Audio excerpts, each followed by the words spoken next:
shit. What's up everybody, Pete with Auto Repair Tips. In this video, I got a 13 Honda Civic. Here's the story behind this car. A used car lot sold it. The lady was driving it. It was going to like a limp mode and not going anywhere. They sent it to a mechanic shop. They put a throttle body on it. Said that was the problem. Gave it back to the customer. Drove it about 50 miles back in limp mode. Went back to the shop. They put a gas pedal on it. Gave it back to the customer. Another 50, 60 miles back in limp mode. Brought it back. Put ECM on it. Flashed it. Sent it back out again. Again, 50, 60 miles back in limp mode. So they put, from what I'm understanding is every time it's going back, they put used parts on this. They put a used throttle body, a used gas pedal, a used ECM. Everything has been used the whole time. I mean, you don't know if you're getting good parts or not. So the last time I was at that shop, they put another throttle body on it. It went for about 200 miles, then it went into limp mode again. I know that shop. That shop sends me work that is just kind of like beyond what they can do. So they called me up and said, would I please take a look at this car? They've had it in their shop a number of times, a number of different parts on this car, and they cannot get it to fix. But like they told me, they said they're putting used parts on it because that's what the dealer wants. So in this video, we're gonna take a look at it, see can we figure out what's going on with it. Maybe the used parts are putting on a junk, maybe it's not, I don't know. But we're gonna figure it out. All right, so let's get into it. So I got the car started up. I drove the car. It did not have any loss of power. It didn't go into like a limp mode. It drove pretty decent. But these are the lights that are on. Check engine light, traction control, and there's an exclamation point behind the steering wheel, which means it's a steering system issue. If you look right here, it says, check the VSA system, check power steering system. So, I mean, maybe that's what's causing it to get into limp mode or have loss of power or whatever you want to call it. So let me get my scanner on it. Let's see what codes are in the car and go from there. All right, let's go ahead and hit scanner. 13 Honda Civic Sedan 1.8.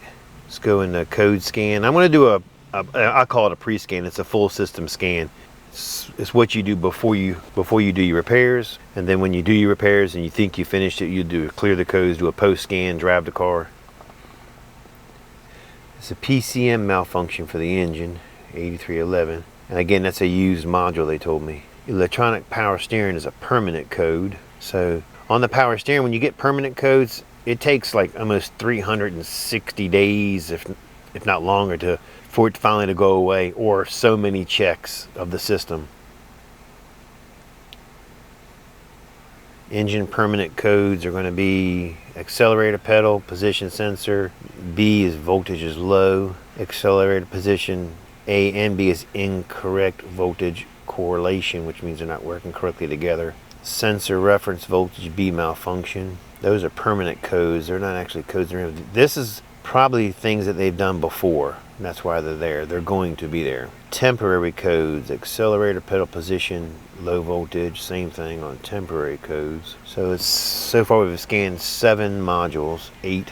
PCM malfunction. It's possible this thing just has a bad computer in it. It's a VSA system malfunction. Vehicle steering assistance probably. So we do have an issue, it looks like, with the power steering. Let's start with the engine PCM malfunction. Let's start with that. Replace spark plug. Replace ignition coil. All right, let's see here. Not much data on that. Replace the battery. Replace. All right, so let's do let's go into smart data. This is kind of, it gives you, you'll look at all the sensors related to that code. All we have is the speed RPMs. Ignition volts is 14.1, battery volts is 14.5. If there was something wrong here, with red flag. Go back. You know, there's 5 technical service bulletins. Let's see, battery maintenance, CPX 900 battery tester information, battery test, send tech line, special tool. Nothing really going to relate to what we're doing. All right, so the PCM malfunction. I have to research that a little bit more. The next code we got is steering malfunction. 83 times it fixed it just for an alignment, it says. Let's look down here real quick. No other explanation down here. Let's look in the smart data, see what comes up there. There's no vehicle speed. SCS is open, battery voltage 14.3.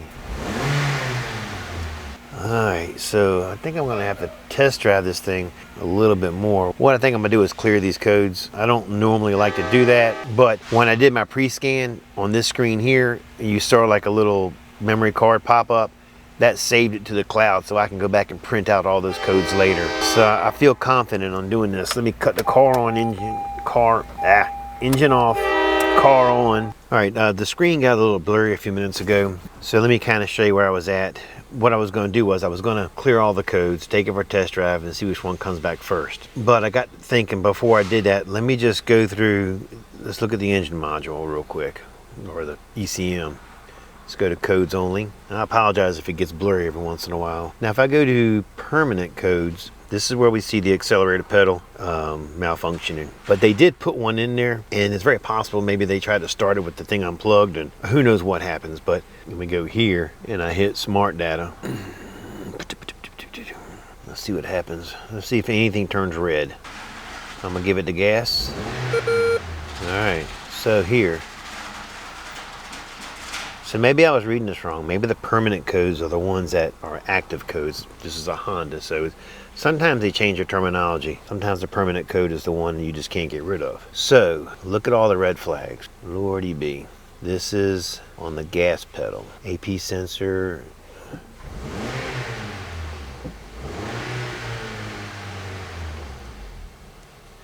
TP sensor, degrees is off. Throttle valve position is off. All right, so let's go back one. Let's exit out of this. It says the voltage was low. Let's go look at the accelerator position, AB, incorrect voltage correlation. And like, even if you look over here, type repairs, replace accelerator pedal. They said they already put a used one in this car, so I don't, like I said, I'm not one for changing parts. I like to see take some readings off this pedal. That's probably gonna be their limp mode. I call it limp mode, but low power, whatever you want to call it. Most likely that's what that's going to be, or why they're getting it. There's a reason why that thing keeps coming back. So what's red over here? Something caused a flag. AFFB, short-term fuel trim. And after I hit it, they're all jacked up. So need to do a little research, like the APP sensor. It's 0.98 in volts. That's A, and the B sensor is 0.49. So let me do this. Let me read a little bit of service data and come up with a game plan, and then I will bring you guys back on. All right, so here's one of the tests I'm gonna run. I'm gonna hook my scope up eventually, but I wanna go back to the smart data and look at the signals. Just be a little bit quicker that way. It's an electronic throttle control system. As the accelerator pedal is pressed, the APP sensor sends a voltage signal to the PCM, which opens the throttle valve, VIA throttle actuator motor. Throttle position sensor sends a feedback to the PCM as to where the position of the throttle is. All idle speeds are controlled by the PCM. System has a fail-safe operation. If a problem happens, you can drive it just enough to get it to a repair shop. And here's your operation of it. The system uses two throttle position sensors. As the throttle is open, both of these sensors will vary accordingly. These sensors measure throttle opening and position and are used by the ECM to calculate the engine load and compensate for fuel delivery.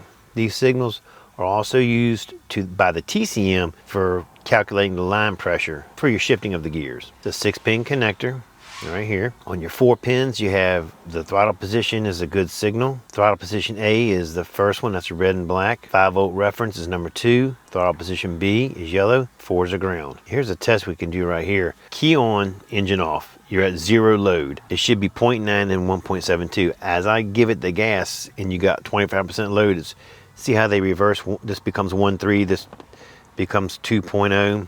50%, this is 2.2, this is 2.7 on B. 75, 3.1 and 3.49, and 100%, you're at almost at 4 volts. This one's almost at 4 volts, this is a little over 4 volts. So let's go back to the, over here. All right, here is throttle position B and throttle position, let's get them side by side. Throttle position B and throttle position A. So right now B's at 171. And what should B be at right now? B should be sitting at 172. So it's a tad low, not enough to, I think, to worry about it. A should be 9.0 and A is sitting at 8.88. That is a little low. So I'm gonna give it 25% gas.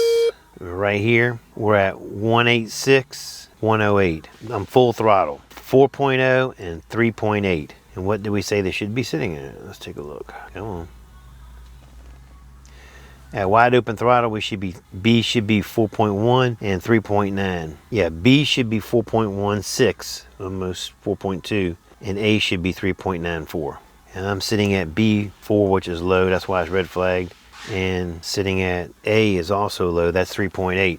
All right, what I think we need to do is, let me go ahead and get my scope set up. Let's take some readings directly off that sensor. Let's make sure it's got a good ground, and let's make sure it's got good volts going to the sensor to begin with. Looking at the data, the yellow one is on A, the green is on B. A should be 0.49 and it's 1.03, which is definitely off. And B should be 0.24 and it is live data 0.50. As I give it the gas, you're gonna see the volts sway. Let's go to wide open throttle. See it sweeping up together? No glitches, nothing dropping out.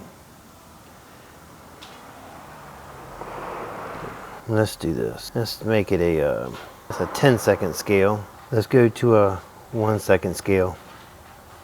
Eyes on it.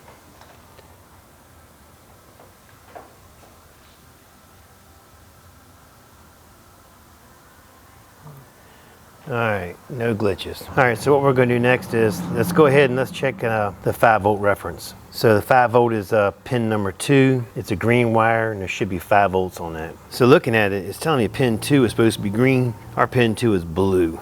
And blue is the ground. That's on pin 4. And this could be just one of the times that ProDemand is wrong on their diagrams. Let's do this. All right, give me a few minutes. These diagrams are jacked. All right, so after about 30 minutes of 4 different things telling me 4 different things, I found 5 different references and each one was different. But I came across this one here that matched up pretty well. So the 5-volt reference is a brown. That is in the number 1 pin. Go to my scope and we are sitting at 5 volts. It's unplugged from the gas pedal. I'm gonna plug it up and see if we lose that reference. If we do, that means that gas pedal is probably shorted out. But I do have another one to check after that one. So right now, let's go back to the scope and let's take a look. I'm gonna plug it up and we'll see what happens. All right, you're gonna have to trust me, I have it plugged up and we didn't lose 5 volts. It's kind of hard to get you guys down here doing this while I'm doing it. All right, so that's the other 5-volt reference. It's sitting at 5 volts. Let me plug it in and let's see what happens to that one. All right, so I plugged that in. As soon as I did, the volts went to 0. I don't think it should. I think it's supposed to stay at 5 volts. Let me find some service data on that and read it, and let's make sure of that. Because like I said, even with it plugged in, if I hit it, it's not doing anything. I also want to check the ground real quick. Let's make sure our ground is good. All right, so checking this ground. Yellow goes to the ground on the lead. Other side goes to a good ground. You hit meter, it should be less than 100 millivolts. And we are sitting at, 0. So we have a good ground. I'm gonna plug it up and see what happens. All right, after we got it plugged up, it's still sitting at 0 millivolts, so we have a good ground. The only one was out of whack was the 5-volt reference. I think it was circuit B. Let me look real quick. Oh shit. All right, so I believe it was circuit number 4, pin number 4. That 5-volt reference went to 0 after I plugged it back in, but I have 5 volts going to it before it was unplugged. So just give me a minute, let me do some reading on this. Let's make sure both are supposed to stay at 5 volts. But the way the service data has been on this thing so far, it hadn't been very accurate at all, so it might take a little bit longer than normal. So basically what we did was, when we ran that test, it was out of range. And we checked for the millivolts on the ground, and they were good. The next thing you do is, like we just did, we connected a test lead, yellow to 5-volt reference, black to a ground, key on, engine off, should be about 5 volts. One stayed at 5 volts, unplugged and plugged. The other one, 5 volts unplugged and went away unplugged, which tells me that accelerator pedal is definitely shorted out. Let me go ahead and get a new pedal here. I'm not even gonna call the guy and ask him, does he wanna try another used one? We're not putting no more used crap on this car. Let me call and get a new one, get it plugged in. I'll get you guys back on the camera here and we'll check it out and see what the readings look like. So I just got the electronic pedal in. It is 3 10 millimeters and 1 plug, so I'm not going to show you how to do that. It's really simple. Scale of 1 to 10, it's a -2. It's a standard part, APS 398. All right, let me get it installed. We'll get the scope hooked back up and we'll look at some of them readings. All right, sorry about the glare. I'm outside working. I've got both 5-volt reference hooked up and the sensors unplugged. And we're sitting at, looks like 5 point something and 5. No, yellow's at 5 and green is at 5, so they're both at 5. All right, let me plug it up and let's hope they both stay at 5. All right, so I got the new one installed and I've got both leads hooked up. Yellow is to the brown wire and the green one is to the gray wire. And both of them, if you look, the yellow's at 5 volts, the green is at 5 volts. And that's how it's supposed to be, just like that. Again, that one right there was shorted out and that caused basically all the problems. And it was definitely from a used junkyard because you can see their markings on the back. All right, guys, the data don't lie. Both of them are still sitting at 5 volts. The car is running good. No issues there, nice acceleration. And you know what that means then, right? That means this job is done. I appreciate you watching. Don't forget to like, subscribe, and leave a comment. Catch you later.